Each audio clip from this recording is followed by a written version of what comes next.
You're always in that damn shop, Red. You live in it more than you live in this house.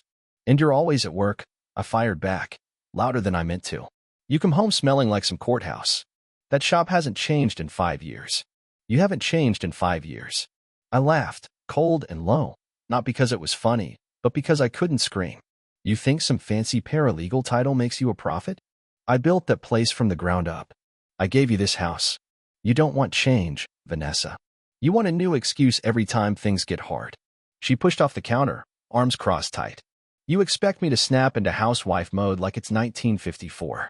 I'm tired of pretending this is enough. And I'm tired of feeling like a placeholder, I said. Like some background extra in your perfect career movie. When was the last time you even looked at me, really looked at me, without that judgment in your eyes? I do look at you, Red. And all I see is a man who's comfortable with mediocrity. That one hit. Clean, right under the ribs. I looked away, took a breath, set the beer down. That's rich, I said. Coming from the woman who hasn't touched me in 3 months and thinks asking about my day is a chore. Maybe if your day wasn't always the same damn story, I'd have something to ask about.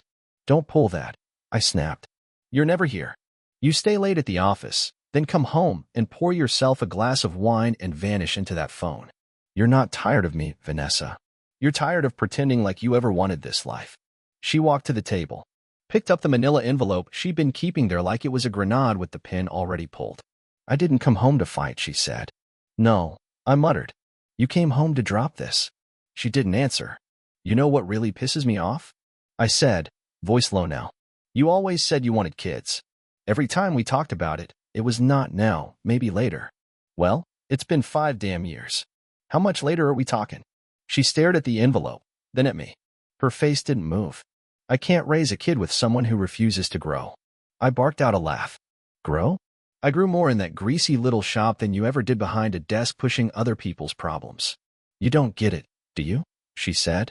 You never did. Then explain it. Tell me what part one missed between paying the mortgage and cooking dinner at 9 o'clock while you're still texting your damn boss. Her eyes flashed. Don't you bring him into this. That pause, just a beat too long, told me everything. I stepped back, like her words had weight. And they did. I already brought him in, I said. You just confirmed it. She exhaled. Slow. Measured. We're not talking about Tim. You're right, I said. We're talking about us. Or what's left of us. Which, judging by that envelope, ain't much. Vanessa walked over and placed the envelope on the table like a knife between us. I'm not doing this anymore, Red. I stood there staring at it, like it was breathing. She turned away, walked to the hallway. Halfway to the bedroom, she stopped. You can keep the house, she said. I just want out. Then she was gone. I stood in that kitchen for a long time, listening to the fridge hum and the quiet thud of her suitcase wheels against the hardwood.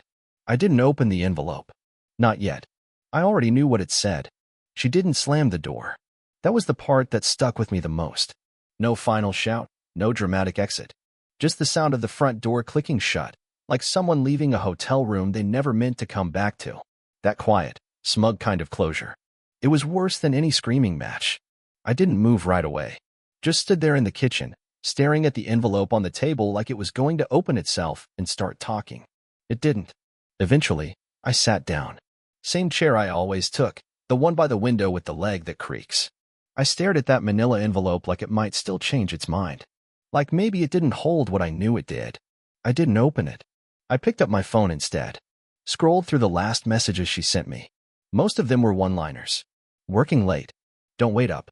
Can you pick up toilet paper? Nothing sweet. Nothing angry. Just logistical updates like we were roommates managing a lease. The last time she texted, I love you, was over a year ago. October. I only remember because it was after I'd surprised her at the office with lunch. She seemed thrown off, like it was inconvenient. Smiled for the front desk girl, though. Laughed when Tim came out and saw us. Told me not to be weird. I should have known then. But you don't want to see it, do you? When it's your wife. When it's your life. You tell yourself she's just tired. You're just overthinking. You're still solid. Still a team. Turns out, we weren't even playing the same sport. I finally picked up the envelope. Heavy for paper. Too clean, too formal. Her way of keeping things professional. She always did know how to take feelings out of things and stick to facts. Inside were 2 papers. One was the draft of a separation agreement. The other was a typed letter, Probably something she copied from some online guide. Cold. Measured. Barely 2 paragraphs. She said I was an important part of her journey. Like I was a gas station she stopped at on the way to a better life. Said she needed to rediscover who she was. Said she hoped we could both find happiness. And just like that, 5 years became a footnote. No mention of the house I spent every weekend fixing up. The porch swing we bought because she always wanted one. The spare room that was supposed to be a nursery. Just, thank you and goodbye. I laughed. Couldn't help it. Just this broken, bitter little laugh that got caught in my throat. Then I picked up my keys, grabbed my flannel, and walked out. I didn't know where I was going. I just needed to not be there. Ended up at the shop. It was past 10. The place was dark, quiet, smelled like old oil and stale coffee. But it felt more like home than the house ever did. I flipped the lights on. Walked over to the old Chevy on lift 3. Didn't even think about it. Just grabbed a wrench and got to work. Not because it needed it, but because my hands needed something to do. 2 hours later, I was greasy and exhausted, sitting on the floor eating a bag of chips from the vending machine and sipping a warm Coke like it was dinner. That's when I heard the bell. Not the shop bell. My phone. I pulled it from my pocket. A name I hadn't seen in months lit up the screen. Madeline, Vanessa's friend. I stared at it, thumb hovering. That woman had been in our wedding photos. She used to call me Red the Rescuer because I once picked her up at 2 a.m. when her car broke down. I answered. Hey, she said. Her voice was soft, but not unsure. Hey. I heard. Of course she had. They all talk. That little group of them. Vanessa's work crew and hangout crew. The wine and gossip crowd. She told you. I asked. No, Madeline said, pausing. She didn't say much. But I could tell. I just wanted to check on you. I nodded, even though she couldn't see me. I'm fine. You sound like hell. Yeah. More silence. The kind that wasn't awkward. Just heavy. Then she said something I didn't expect. You deserve better, Red. She doesn't even realize what she lost. I closed my eyes. Let that sink in. And then, almost like a reflex, I asked, you busy? No, she said. Not tonight. I didn't say anything for a second. Just stared at the dusty floor between my boots. Then I said it. You want to come by the shop? And just like that, a new kind of silence filled the line. Not angry. Not awkward. Just different. I cleaned up before she got there. Not because I was trying to impress her, but because I didn't want her to think I'd completely fallen apart. Wiped the grease off my arms, changed shirts, even combed my hair with the corner of an old shop rag. Still looked like a man run over by his own life, but I didn't care. I wasn't trying to be polished. I was just trying not to look broken. Madeline pulled up in a silver hatchback I'd worked on 2 summers ago. Still had the dent in the bumper from when her brother backed into a hydrant. I remember fixing it for free, told her it wasn't worth charging since the hydrant didn't sue. Now she was stepping out of that same car in black jeans and a hoodie. No makeup, no perfume. Just real. And it hit me. This was the first time in weeks I wasn't looking at someone performing. She stood in the doorway for a second, hands in her pockets. Didn't think you'd actually say yes, she said. I shrugged. Didn't think you'd actually come. That made her smile. Not a big one. Just a small tug at the corners. Enough to remind me what a real face looked like. I nodded toward the chairs in the back of the shop. The break corner, we called it. 2 metal folding chairs and an old table with a half-dead microwave on top. We sat. For a while, neither of us said anything. I picked at the callus on my thumb. She stared at the floor. Then she said, she's been talking about Tim since April. At first I thought it was just work stuff. Then I noticed she stopped saying your name. I looked at her, jaw tight. She didn't flinch. I'm not telling you to hurt you. Just figured you had the right to know. She ever say anything else? She said she felt stuck, Madeline replied. Like the 2 of you weren't aligned anymore. I scoffed. Aligned? What are we, furniture? She smirked. I'm just repeating what she said. Did she mention the part where she said she wanted kids and then pulled the plug every time I brought it up? Or how she started sleeping with her phone under her pillow? Madeline shook her head.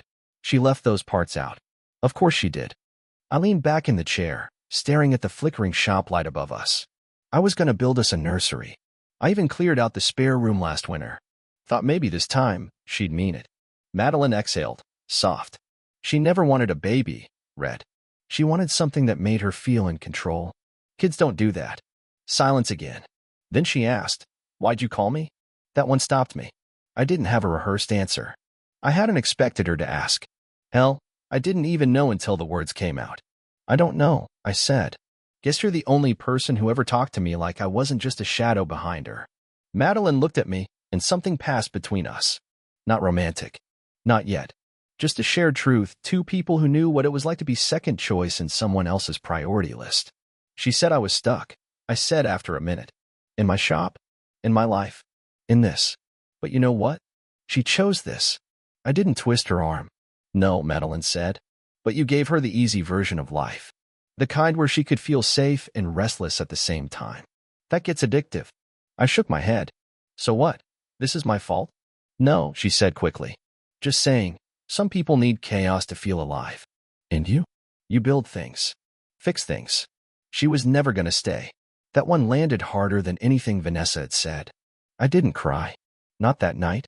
I just sat there next to Madeline while the shop hummed around us and the world outside kept turning like it didn't give a damn what was breaking inside me. And after a while, she leaned back in her chair, crossed her arms, and said, "You're not stuck, Red. You're just hurt. But you're not stuck." I didn't answer. I didn't need to. Because for the first time since Vanessa walked out, I actually believed that. It started with coffee. Not a grand plan. Not some moment of lust or revenge. Just two people sitting across from each other at a diner on Maple Street where the booths are too tight and the coffee tastes like burnt comfort. We didn't even say much at first. Just stirred sugar packets into our cups and stared out the window like we were waiting for our old lives to walk past and apologize. Madeline finally broke the silence. So, what happens now? I sipped my coffee. She filed. Didn't she? Madeline nodded. Yeah. She told some mutual friend she was tired of being the responsible one in the marriage. I laughed into my cup. Responsible? She hasn't been responsible for a damn thing except her own image. You ever see someone spend that much energy looking like a victim? Madeline didn't laugh. She just stared at me, like she saw something I wasn't used to people seeing. Not pity. Not concern. Just clarity. You know, she said, I used to envy her. Not the marriage, just the way she carried herself. Confident. Composed. But the last year? I don't think she's been happy with anyone, including herself. I looked at her. Really looked. Madeline was different now, too. She wasn't Vanessa's shadow anymore. She wasn't trying to shrink to fit someone else's presence. There was something in her posture, in the way she leaned into conversation now. Like she finally stopped asking permission to be seen. I nodded slowly. You were close with her. Why are you sitting here with me? Her eyes didn't flinch.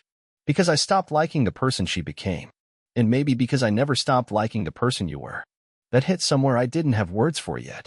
I changed the subject. You still work over at the planning office? Yeah, she said. Zoning proposals and small-town politics. Glamorous, I know. You ever think about leaving? I asked. All the time, she said. But I don't run from things anymore. That part stuck with me. Later that night, back at the shop, I kept replaying that phrase, I don't run from things anymore. And I realized. I had been. Not from the shop, or the house, or even Vanessa. I was running from the idea that I could still have something worth building again. The next day, she came by the garage again. This time with lunch. Just 2 sandwiches and a cold Coke. I figured you wouldn't stop working long enough to feed yourself, she said. I gave her a half smile. You figured right. We sat on the hood of a Buick I'd been putting off for weeks. Ate in silence again. Comfortable now. Like the quiet between us didn't need fixing. When she finished her sandwich, she brushed her hands and looked at me, serious this time. Do you want to hurt her? She asked. I blinked. Vanessa. She nodded. I didn't answer right away. Took a swig of Coke. Let the fizz distract me. I don't want to destroy her, I said finally. I want her to know she didn't win. Madeline tilted her head. She thinks you'll spiral. That you'll sit in this garage until it eats you alive. She's already telling people you're bitter. Angry. That she had no choice. I clenched my jaw. So give her something to choke on, she said quietly. I looked at her.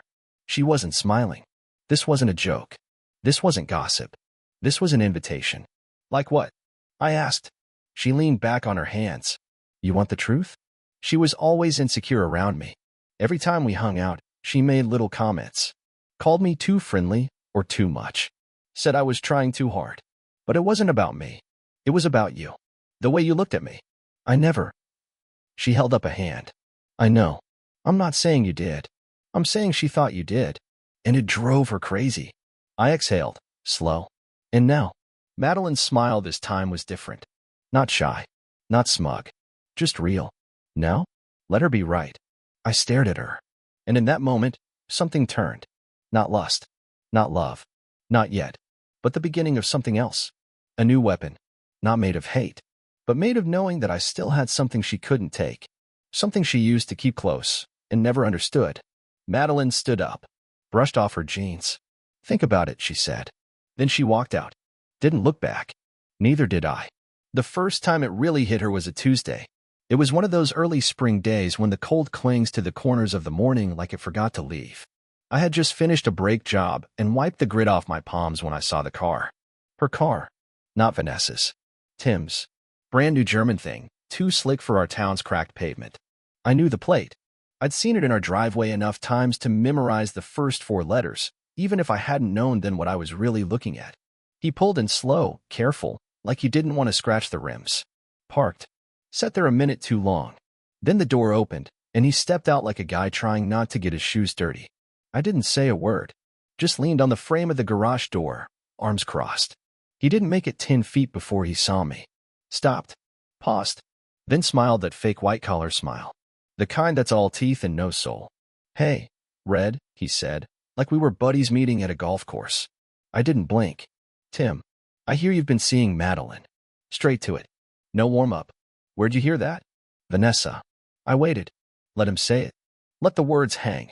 She's worried about you, he said finally, like he was offering a lifeline. That was rich. The man she was screwing behind my back suddenly concerned about my well-being. She said you've been different, he added. I straightened up, grabbed a rag, and started wiping the grease from my fingers like I was getting ready for something. Tell her I said thanks for the concern, I said, but I'm doing just fine. He nodded like he'd expected that. But he didn't leave. He glanced at the open garage, the old Chevy on lift, the tools scattered like they belonged in a museum. You ever think about doing something else? He asked. I tilted my head. You come all the way down here to offer me career advice? He shrugged. Just saying, there's more to life than turning wrenches in a dusty shop. You're right, I said. There's also more to life than cheating on your coworkers' marriages. His face stiffened.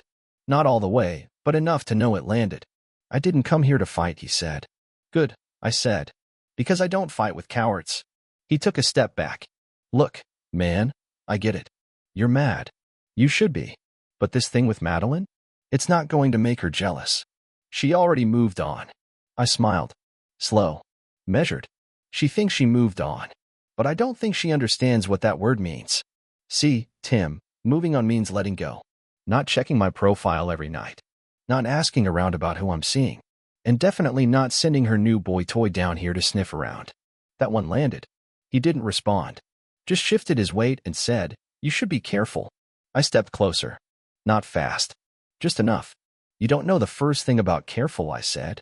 Careful would have been keeping your hands off a married woman. He blinked first. Then he turned, walked back to his car, and drove off without another word.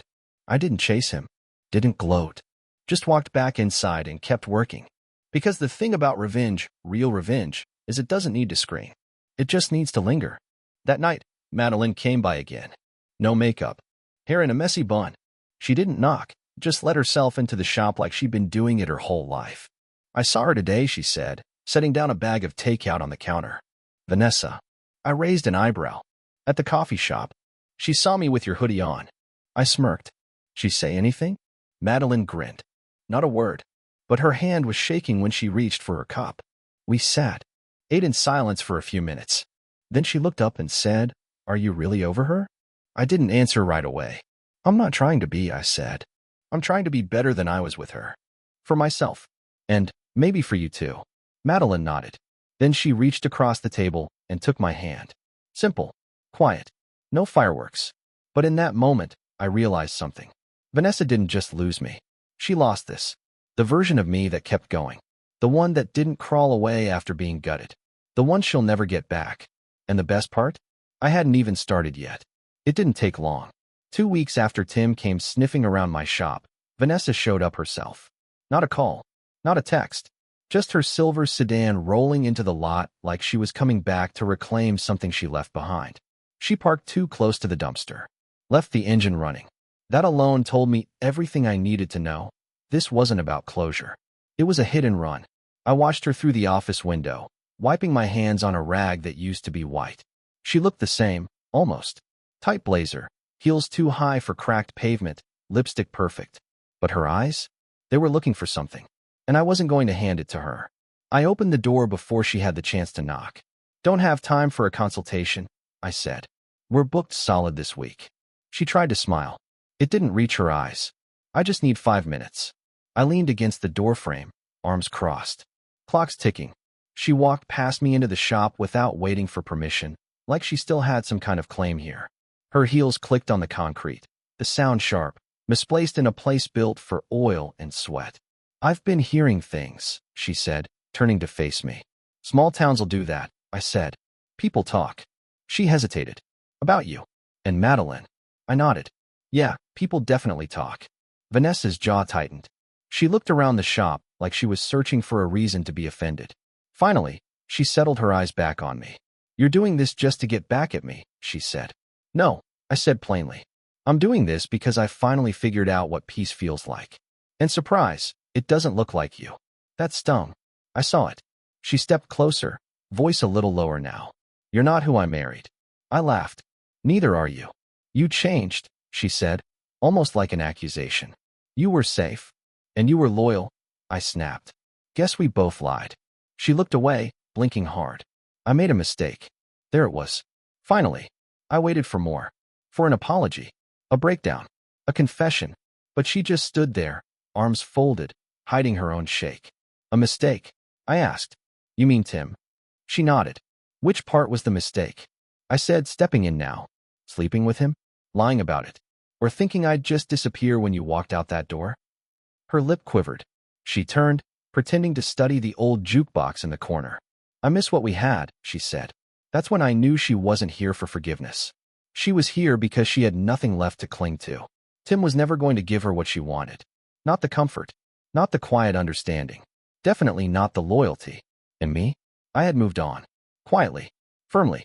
Without needing to scream about it on social media or dress it up in thin smiles. She turned back to face me. "Is she just a rebound?" she asked. "Madeline." I took a breath. Let it sit heavy in my chest before I answered. "No. She's the first real thing I've felt in a long time." Vanessa swallowed hard. Looked at the floor. Looked at her shoes. "Anything but me." Then she said it. "I thought you'd always be there." I nodded. "That was your first mistake." She started to say something else, but her voice caught. She reached into her purse, pulled out a keychain, the one with the garage key. The one I gave her on our second anniversary. Tossed it on the counter like it burned. "You win," she said. I shook my head. This wasn't a game. And just like that, she turned and walked out. Didn't say goodbye. Didn't look back.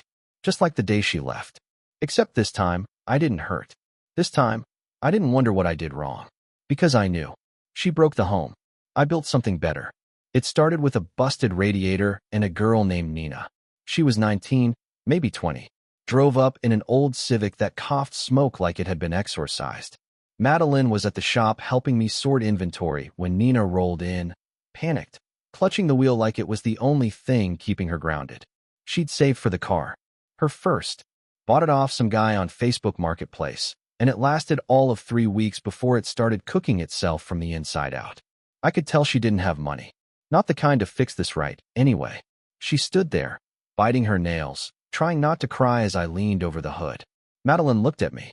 I looked at Nina. Then I popped the hood. "Leave it here," I told her. "We'll sort it out." She blinked. "But I can't." "Don't worry about it," I said. "We'll call it a community favor." Madeline smiled, half proud, half amused. "Since when do you do pro bono work?" I shrugged.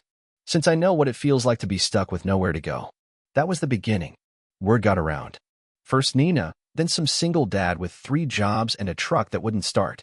Then a retired vet whose van sat rotting in his driveway.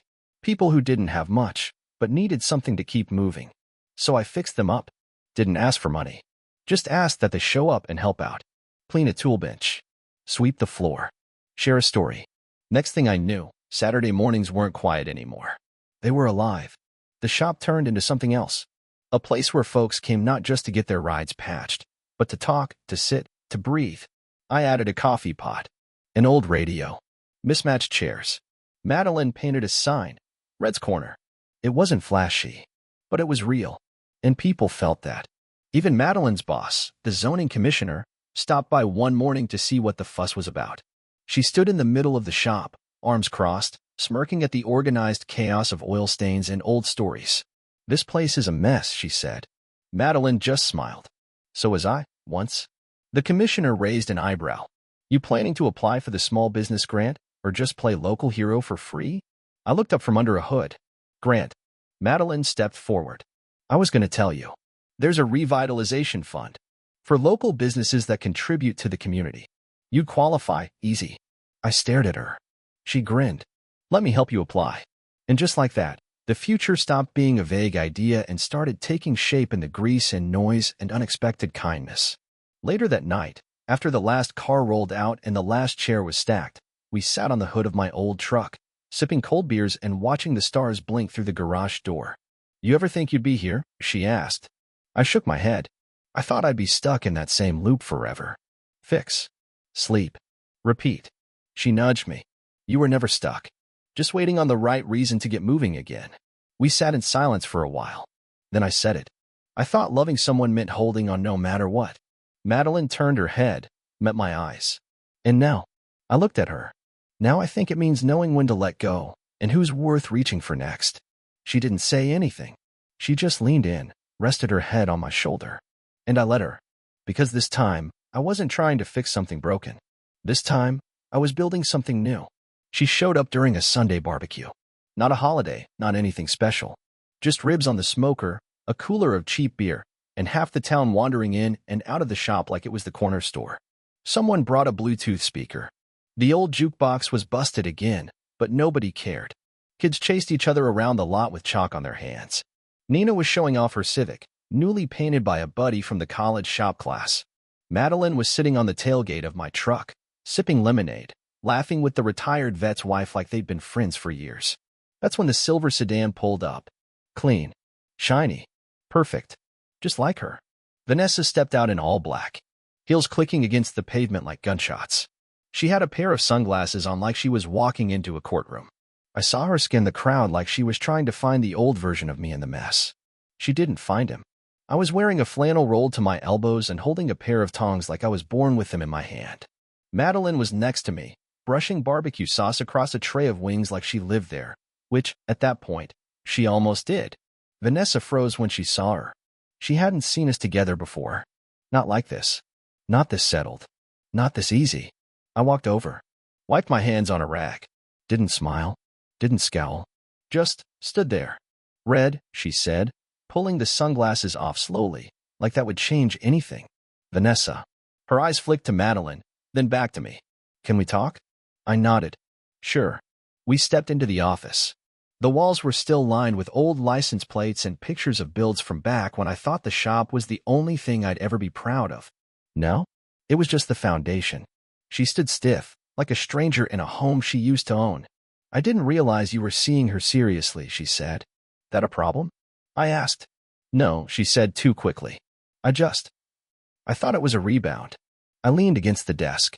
"It was never about you, Vanessa. That's the part you still don't get. This life? It's not your aftermath. It's my beginning." Her lips pressed together. Tight. Controlled. "I heard about the grant," she said. "Madeline told people at the courthouse." I nodded. "Yeah, we're expanding. Starting a little training program for at-risk youth. Teaching real skills." She helped write the proposal. Vanessa looked down. "I used to help you with that kind of thing. You used to do a lot of things." She looked up, eyes glassy. "Do you hate me?" I didn't answer right away. "I don't think I do," I said. "But I don't know if that's forgiveness or just indifference." She blinked. I thought about coming back. I exhaled. Slow. Heavy. "Then you really didn't learn a thing." She looked stunned. Like the door she thought was cracked open had just been slammed shut. "You had a good man," I said. "You burned the house down looking for brighter lights. And now you want to sit in the ashes like they still belong to you." Her voice wobbled. "I didn't mean for it to end like this. It ended the second you made me feel like I wasn't enough. And you didn't just end a marriage, Vanessa. You killed the respect. You buried the trust. That's not something you get to dig up and reuse." She wiped at her eye, quick, like it would erase the moment. "I'm sorry," she whispered. I believe you, I said. But I don't owe you anything.